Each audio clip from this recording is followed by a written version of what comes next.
Primetime local news, serving the Lakeland and Midwest regions. Good evening and thanks for joining us. 5 more people who tested positive for COVID-19 in Saskatchewan have died. One was in the 80-plus age group in our northwest zone. There are 124 new cases, including 14 in our zone. 7 of the new cases are in the immediate Lloydminster area, where we have 54 active cases. There are 1,541 active cases in the province, including 175 in the northwest. Our zone has the 3rd highest number of active cases in the province, behind only Saskatoon and Regina. 178 people are in hospital, including 15 in the northwest. More than 50,000 people have been vaccinated province-wide. Lloydminster City Council is backing the City of Cold Lake in voicing their concerns over the U.S. government's decision to stop work on the Keystone XL pipeline. Eric Bay has more on Council's message. It is a responsibility of government, local government, to send a message to the upper levels of the government, both provincial and federal, and clearly state the facts. At Council's first meeting since the City of Cold Lake passed its motion to support Keystone XL, Mayor Gerald Albers vowed to do the same, bringing concerns to the provincial and federal governments. While decisions rest with higher levels of government, Albers sees the impact felt at the municipal level. We're surrounded by an upgrader. We have a refinery. You look around and you drive out of any 4 corners of the city and you see tanks in the field. Those are all oil tanks. Those supply that oil to our refinery upgrader. We see rail cars passing the loading facility at Lashburn. In a release, Cold Lake City Council pointed to impacts of the pandemic and Canada's continued acceptance of foreign oil as proof a pipeline is needed, also asking leaders to create a pipeline connecting the prairies to southern Ontario. Mayor Albers hopes to see more communication across the country to facilitate a plan. I think there's some disconnects in communication that have happened in the past, and I think conversations from municipality to municipal leader will help to clear some of that up and set a different tone. City Council will continue to push the issue with higher levels of government. It is a responsibility of government, local government, to send a message to the upper levels of the government, both provincial and federal, and clearly state the facts. And we'll continue to do that as long as we can. Will we change it? I don't know, but if we don't say something, we haven't done our part. The motion will include support for multiple pipelines, including the Eagle Spirit and TC Energy pipelines, while asking for the tanker ban to be modified. Eric Bay, Primetime Local News. The Lloydminster Youth Council are back meeting in person for the first time since COVID began and are continuing to get the final touches on several events and campaigns throughout the next couple of months. This marked the first face-to-face gathering since the swearing-in ceremony. While many of the meetings have been virtual, getting engaged with the community and being difference makers is still their focus. Everything with COVID, it kind of seems like that's all anyone talks about, but there's still a lot of problems in the world that need to be talked about, so we want to just shed some light on all that. One of the campaigns is creating a PSA that focuses on stress and anxiety. They went in that direction to show that COVID overshadows other problems that need to be addressed and also create something that people can relate to in a few years.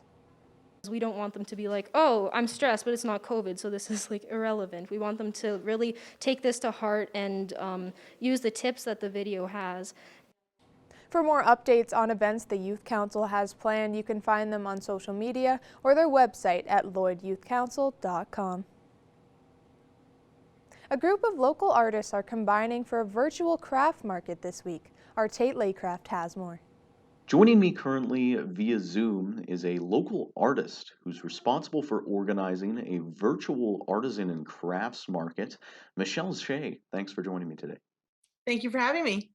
So to open things up, what can you tell me about this showcase? How exactly did it come to be? So I decided to do this online market to kind of have artisans and crafters be able to showcase their creative items and products safely from their home, because the world's a little different right now, of course, and be able for the patrons to shop safely as well, because it's online. And on the subject of highlighting and supporting local business, could you maybe speak to the importance of showcasing local art like this? Sometimes I feel like it doesn't get the same attention.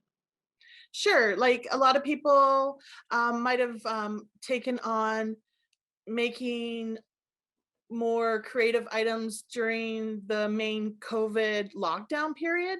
I did a lot of my paintings during that lock time. I found it very soothing. Um, I'm still working now during this COVID period, even though I'm in retail. I was not working during that time. I was off for those 3 months during that closure, but I found it so therapeutic to do my acrylic pouring art.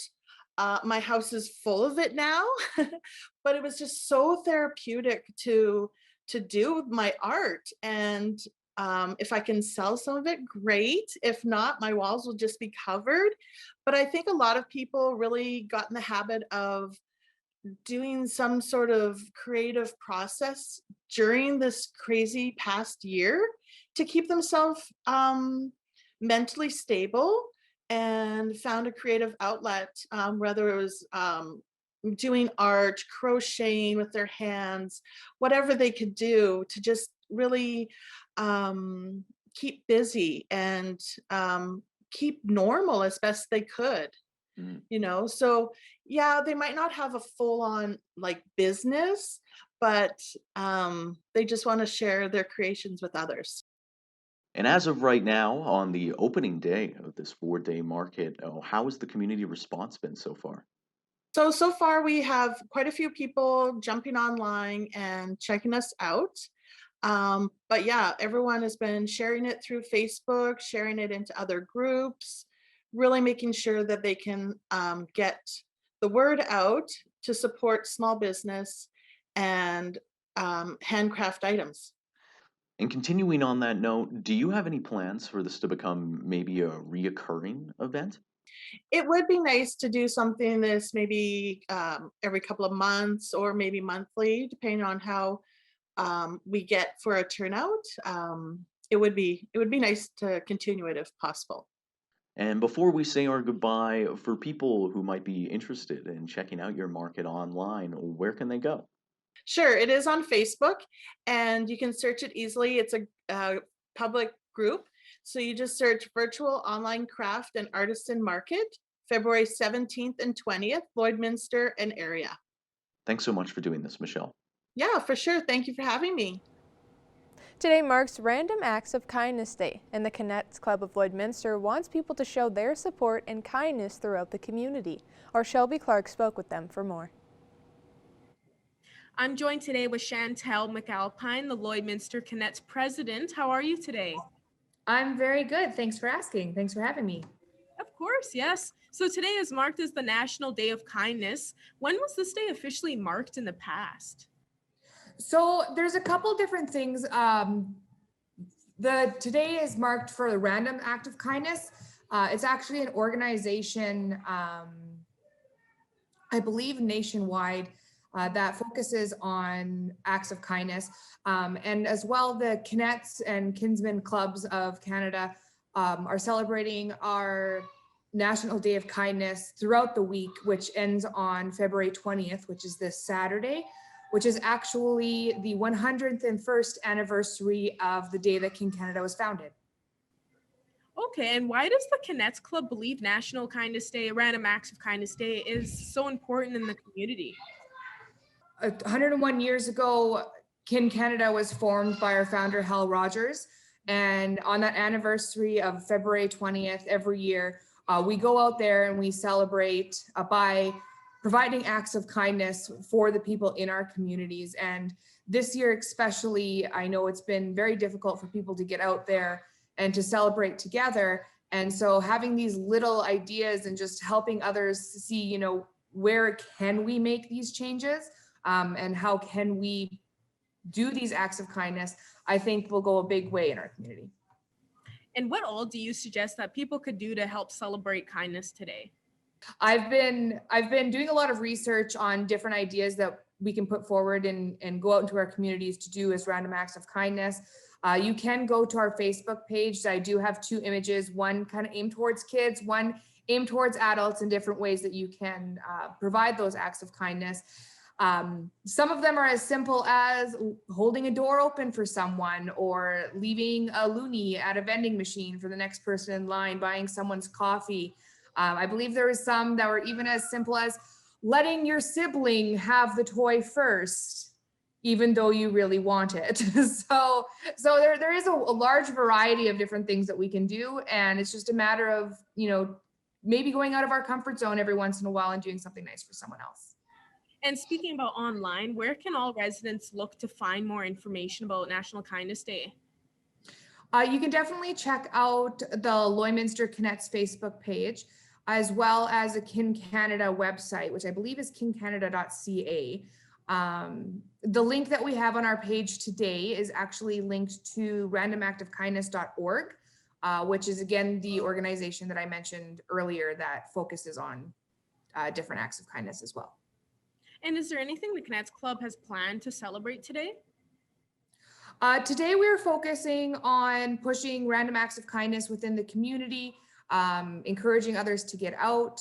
We are also looking at collecting warm blankets, mittens, towels, food for the men's shelter. One of our big initiatives that we're doing this week is we are going to be taking in the men's shelter's coldest night of the year walk on Saturday, which definitely we're raising funds, trying to collect items for the men's shelter.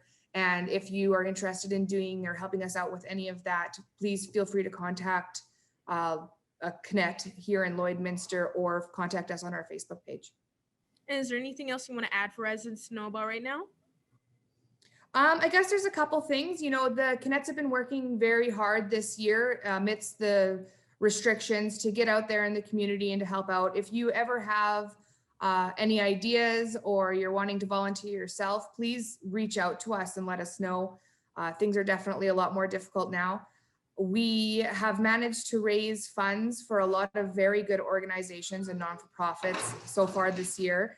And our upcoming projects right now that are in the works are, of course, Telemiracle 45 coming up next week, which is Saskatchewan wide, as well as we are looking at a Rain Barrel fundraiser, which will start coming out in March, and hopefully be able to catch all of our spring rain that will be coming out here in the spring. So definitely follow us on our Facebook page, on our website, and yeah, help us out. Help us help you.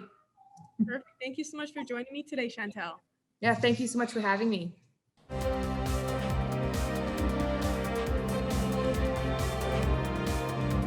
Welcome back. Some Bitcoin mining companies have seen success in recent months, thanks in part to rising Bitcoin prices. Becca Day has more. I'm here with Stephen Barber, CEO of Upstream Data Inc., to learn more about Bitcoin and its rising price. Thanks so much for joining us today. Yeah, no problem. Thanks for having me. To start, do you mind talking a little bit about your company and how it fits into the Bitcoin world? We build, I call them portable data centers, but they're basically Bitcoin mines, like portable Bitcoin mines. We build it for oil field specifically, although we do, we do sell and distribute our equipment to any interested Bitcoin miner. All you need to mine Bitcoin is an internet connection and electricity, and of course the computers. So we build the infrastructure, like the data center, the enclosure that houses the computers, that distributes power to the computers, and then we also supply the back end IT and professional help that new players might need. But that's what we do in Lloyd. We're a fabricator and a supplier. So how does the price of Bitcoin correlate with the need for more data centers?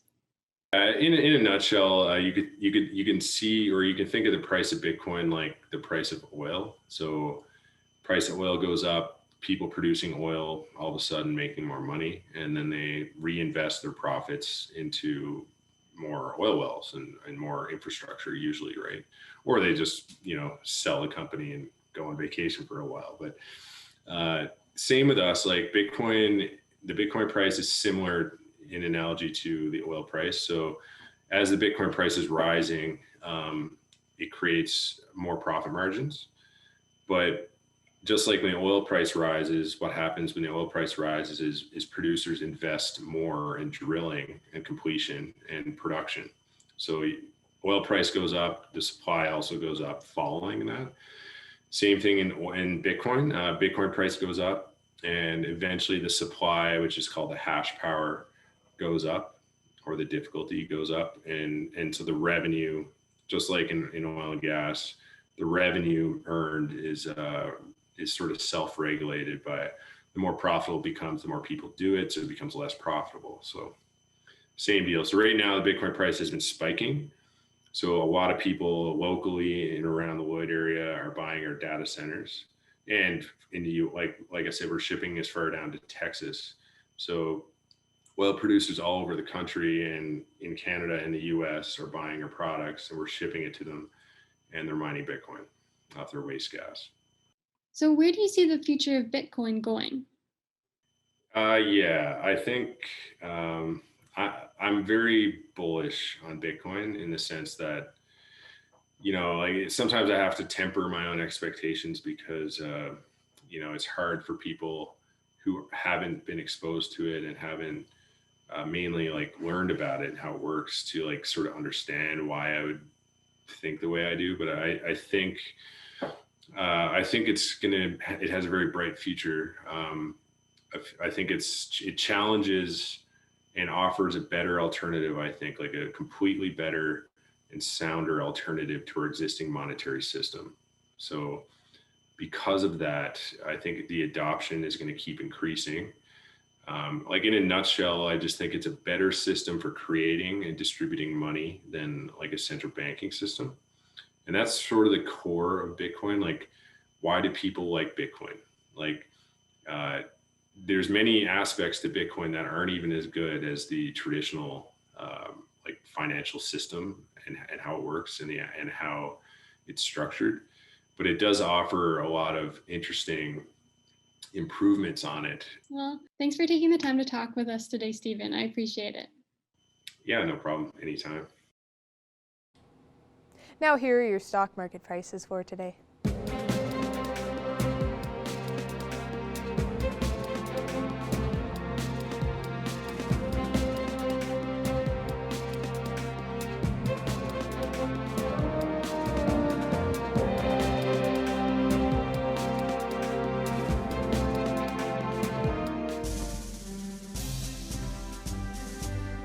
Today's oil prices are brought to you by First General Services.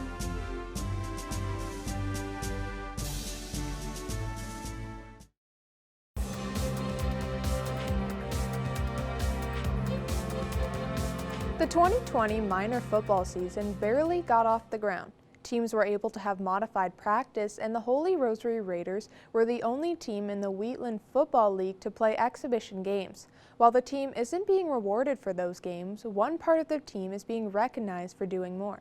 Evan Kenny has the story. Great ball. There you go, Seth. That was low. Back in the fall, Holy Rosary hosted team practices following AHS protocol. Limited players and coaches, extra spacing, and limiting contact were just a number of obstacles the team had to work around. Even with all this, the team was happy to be back. The kids are excited. We were looking forward to this for a long time. We didn't get to do a spring camp. We got to do some stuff virtually, but that's not the same. Now, for those efforts, head coach Vince Oreo is being recognized. Oreo was one of 16 recipients for Football Alberta's Award of Merit.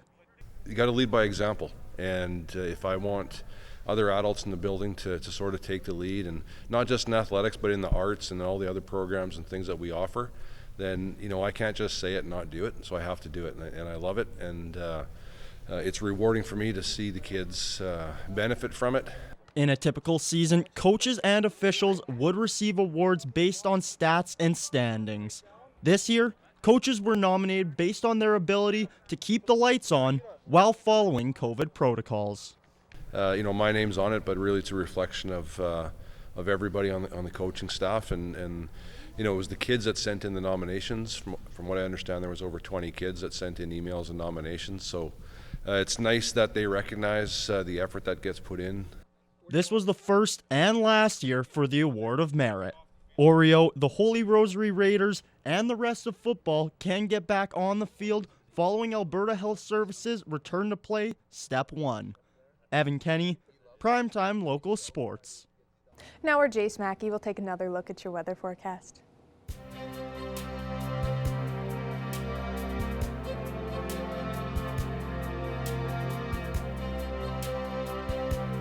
Thanks a lot, Jasmine. As we take a look at our satellite and radar map right now, there isn't too much to see right now across the region. We've had a very sunny day, and there hasn't been much flurries across anywhere in our region. Overnight tonight, there is a chance that we'll be seeing some light flurries in here in Lloydminster and in the North Battleford area, but there's only a 30% chance of that, so those could be seeing near around the late evening into early night tonight.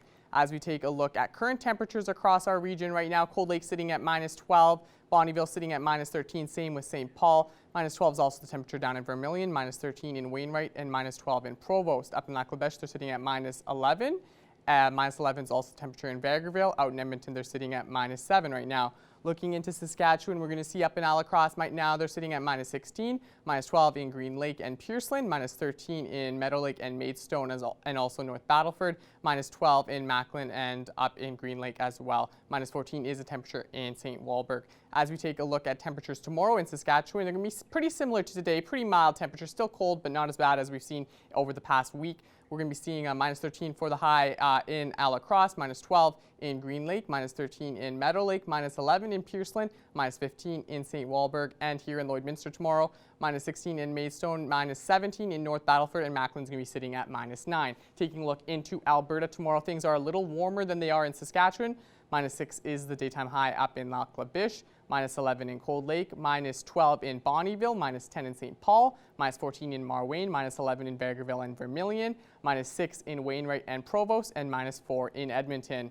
As we take a look at the school day forecast here in Lloydminster, we're going to be waking up at 8 a.m. We're going to be seeing -24. Things will warm up a little bit to -21 for recess. At lunchtime, we'll be sitting at -17, and by the time school's out, we'll be seeing a lot more sun than we've seen throughout the day, and we're going to be sitting at -15 for that temperature, as that's the daytime high tomorrow as well. Taking a look at overnight conditions across our region, cold is definitely the theme across the region as things are warming up. The temperatures overnight are still cold, so we're going to see in Meadow Lake, we're going to be seeing -28, same with Bonnyville. We're going to be seeing -26 in Alacross, -29 overnight in Pierceland, -23 in Paradise Hill, -25 in Unity. Provost is going to be sitting at -20 overnight. Miriam's going to be sitting at -25.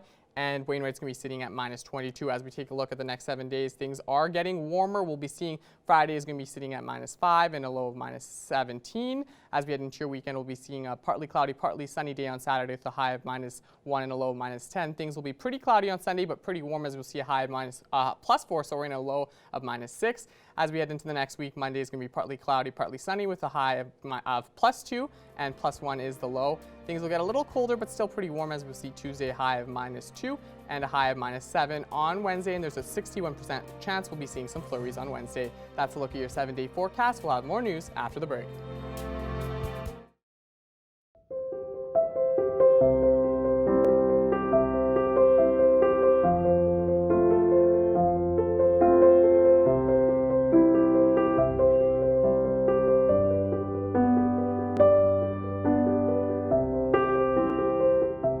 Local lawyer and mediator Stephanie Dobson is back with us this week. And once again, Stephanie, we're talking about divorce and some of the proceedings that are involved with it. And today, we're going to focus on preparing for a separation or divorce. So can you first tell me about some of the things that should be considered before people take the step of going into all the processes involved with separation and divorce?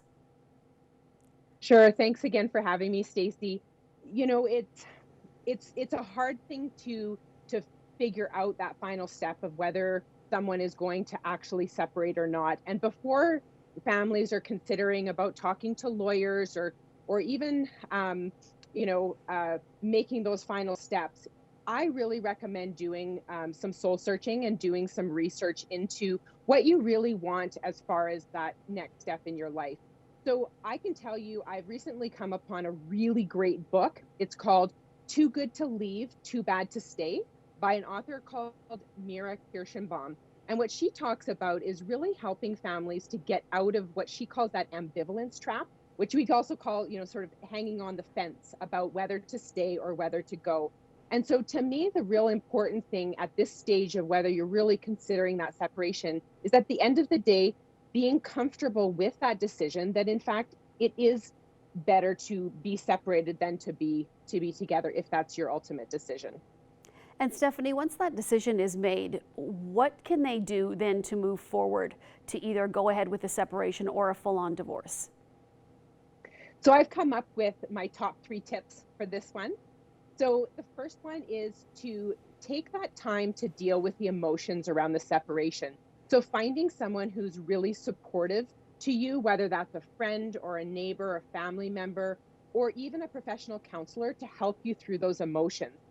Secondly, is to get legal advice. When people call into our office, sometimes they're not sure, when should I come in for an appointment? I haven't even separated yet, or we just separated a few days ago. When should I come in?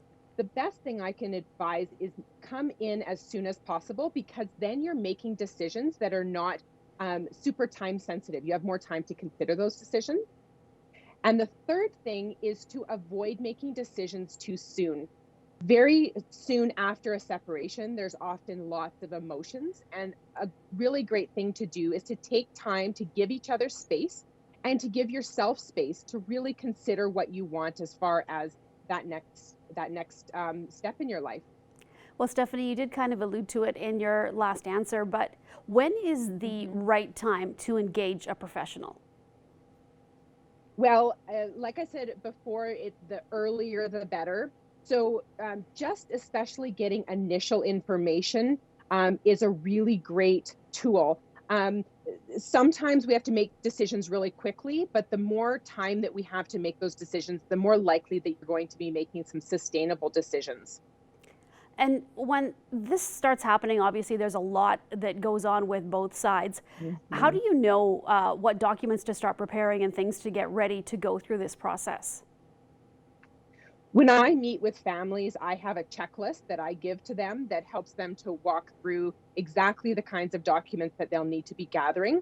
And that's partly why I say the earlier that you come in, the earlier that you can start gathering those documents when there's not really a deadline being imposed on you. So in that checklist, there's 2 kind of angles to the types of documents that we need. Number 1 is income-related documents, and the second one is more assets and debts related documents, so property documents. So things like income tax returns, pay stubs, bank statements, credit card statements, mortgage statements, appraisals, those kind of things that's going to help to give your lawyer or mediator a good picture of your financial situation and your employment or income situation. I know when people start to go through this process, often, Stephanie, they start looking on the internet for solutions and what can we do and how do we find this? You kind of have this all compact in one place with your e-learning community, Up a Notch Learning. Yeah. Tell me a little bit about what's in there and what type of resources people can find if they go to see the website. Sure. I always say with Dr. Google is a very daunting place, and you really get all sorts of information. And as you can imagine with the divorce world, there's a lot of negative or vengeful type information out there on Dr. Google. And so the community hub that I've created is, as you said, called Up a Notch Learning Inc. And what we try to do is to focus on the positive and constructive resources that families need in order to separate effectively and to get information that they may not know where to get that information. So for example, in the course that we've got, it's called Healthy Thriving Families 101. And it has modules like how to find a divorce professional that's right for you and a negotiation process, how to talk to the kids about separation and divorce wellness, and even how to surround yourself with the right people. So people that are supportive and not toxic. We've also got some great free resources. I've started an interview series with divorce professionals all around the world who are giving us tidbits of information on things that you wouldn't otherwise think about in your separation and divorce. And when I was talking about the book at the beginning of our segment today, that Too Good to Leave, Too Bad to Stay, that book is actually in our book library, and I've also discussed it with in our book club. It was the topic of one of our book clubs. So to get information on Up a Notch Learning, you can go to our website at upanotchlearning.com and you can join our community for free. Well, Stephanie, once again, thank you so much for joining us. Always so much information and so much good information. And we will be back chatting with you again next week. Perfect. Thank you.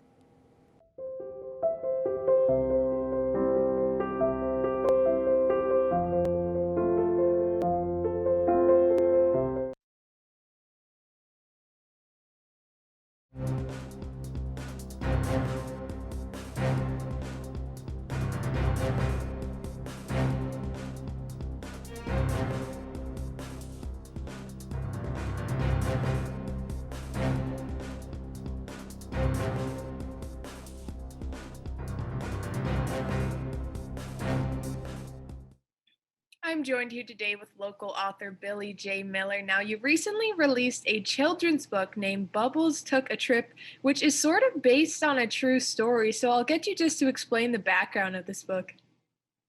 Right near the start of COVID in March, I actually started working on my third book, which is called Farm Kids. But as we all know, COVID happened and had different plans for everyone's life. So I found myself at home with my two young girls, aged 8 and 6 at the time. And so, you know, it just kind of put a little bit of a wrench into my writing schedule and all of that.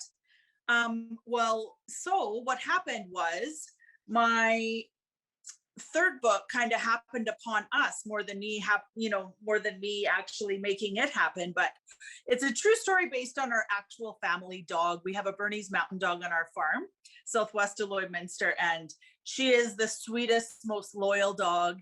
My girls have had this dog their whole life. Well, Bubbles took herself on a walk one day, and she ended up near the highway north of our farm. And when she did that, she coincidentally happened upon a driver, a very well-meaning passerby who drove by in her vehicle and happened to have come along my dog. Well, this woman was an absolute dog lover, and she became concerned for our dog Bubbles' safety on the highway and didn't really know what to do. So she ended up putting Bubbles in the back of her truck, ended up taking her for a drive 4 hours away to her home so that she could kind of pop online and find out who this dog's owners were. So anyway, Bubbles went for a walk. As we kind of wrote on the back of the book, Bubbles went for a walk. The day had other plans for her. She ended up near the area of Sylvan Lake. And this children's book is the story about that, how she was picked up, her adventure while she was gone, and how our family got her back. Now, that's a really fun story. And as you mentioned, your daughters have been with Bubbles their whole life. So what was it like working with them on this book? You know, I had actually started writing this book, and I sat there and I struggled with whether or not I was going to tell them or not, or whether I kind of had a little bit of a plan where I might actually do the book and then be like, surprise. But I thought, you know what, this was way too cool of an opportunity. We had them home for the summer, obviously. And I thought, no, I'm going to actually involve them in the process. Something as a writer that always bothers you is, especially while I wrote my first 2 books while my kids were home in preschool and stuff like that. And so something that always makes you feel guilty is when you constantly feel like you have your laptop in between you and your kids, right? And so I didn't really like that feeling. And I thought, I have this really interesting opportunity to write this book with my girls. And so I decided to take that route. So I told them the idea that I had. I asked them what they thought of it, and they were absolutely ecstatic. So you know what? They helped with every single thing. They helped with the photographs chosen, the animation, everything. So it was awesome. And, now that they're back in school, are they kind of bragging to their friends that, now I have a book published? You know what? Absolutely. And I don't know if you could see, but I put their name on the front of it saying it was approved by them. And I wanted them to see that, I wanted them to actually see their name on the front of a book. I think at 7 and 9, that's kind of an odd thing, a not very typical thing to have. So, but absolutely, that was a big part of it for me. Kids in school, our kids, everyone's kids have been through so much with this COVID experience. And I thought what a really exciting thing we could do is I ended up doing a pre-launch book reading to both Madeline's class in grade 4 and Kate's class in grade 2 at the E.H. Walter School in Paradise Valley where they go. So we did, of course, virtual. I did an online book reading and I read it out to the class and they were absolutely thrilled. It was perfect. So Now, if anyone here in Lloydminster and around the area is looking to get the book, where can they go? you can get it at Farmstead Market in Kitsgaudy in person. It's this great new market that's in town there, and it highlights a lot of stuff from local makers, which is a fantastic opportunity right now. It's also at Adeline Apparel in Lloydminster, and it's at Legacy DIY in Lloydminster. But the best place to go is to billyjmiller.com/bubbles, and you can also order it online. And if anyone is looking to get any of your other books, your website is the best place? You bet, absolutely. You could find them on my website and it'll have the links to everywhere they're available. So, yeah. Well, thank you for taking the time to chat with me today, Billy. Thank you, Jasmine. Take care. As we take a look at the next 7 days here in Lloydminster, there's definitely some light at the end of the tunnel. As we look at the day tomorrow, we're going to be having a pretty chilly day, a -15 and a low of -24 for the day tomorrow, but things start to warm up on Friday where we see a high of -5. On Saturday, it'll be partly cloudy, partly sunny with a high of -1 and a low of -10. Cloudy day on Sunday with a high of 4 degrees and a low of -6. 2 degrees is the high on Monday and 1 degree is the low. -2 is the high on Tuesday with -5 as the low. And Wednesday, the high is -7. Thank you for joining us on Primetime Local News. Have a great night.